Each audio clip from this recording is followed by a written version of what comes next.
Tell us about, journey from exiting Air Force to now running your own consulting company, which is really focused on veterans here in the, Clark County, Las Vegas, greater metropolitan area. What was that journey like, and what finally clicked for you? We're like, dude, I really know logistics and checklists at a high level.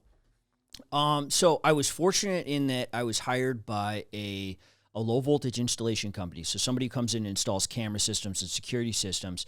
And it was run here in the Valley by a gentleman who was a Navy veteran doing the exact same job I did.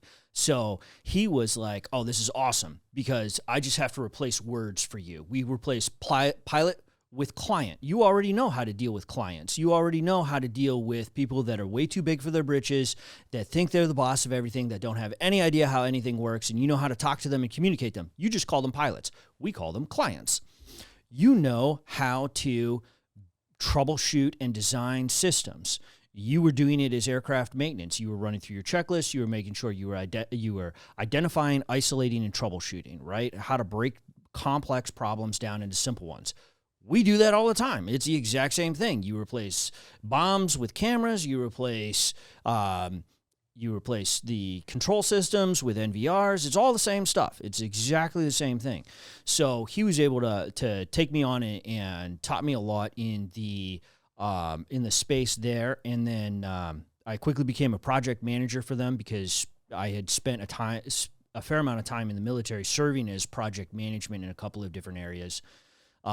So they were able to capitalize on that skill for a little bit. And then me and one of my buddies started up a company in competition with them, and ran that for a little bit and realized I really had a talent for the business operations side of things, and worked part-time as a business development manager for a couple of IT companies. And in that realized I don't really like doing sales. I wasn't feeling it. And so as part of business development, you're generally considered to do a lot of sales, particularly for small organizations. So they weren't getting what they thought they were getting. I wasn't able to do what I thought I was able to do. And so separated out into this organization and said, look, I'll help you with the checklist. I'll help you design the processes and procedures. Sales is on you, and it doesn't make sense for me to be your employee for this.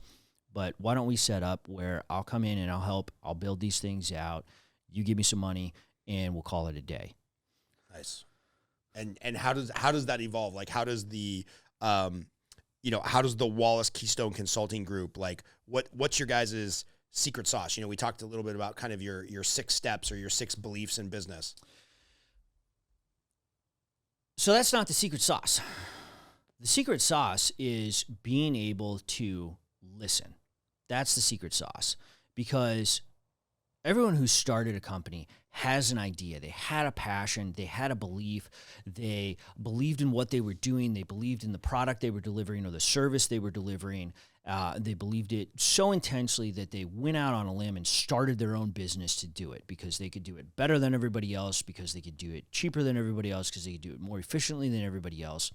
And they know what they're doing. They just don't know all of the things that they're doing. And so all we really do at the end of the day is we listen and take the time to write it down so that they can then see it. How many things have we learned or looked at? We find something on Wikipedia, we look at something online, and we're like, oh yeah, I did know that. And obviously because of this is true and this is true, then this is true. We can all do that. But if you don't really understand everything that goes into it and you're not paying attention to those things because you don't think that they're important, you can't make those effective decisions and really be able to capitalize on your own abilities and your own experiences.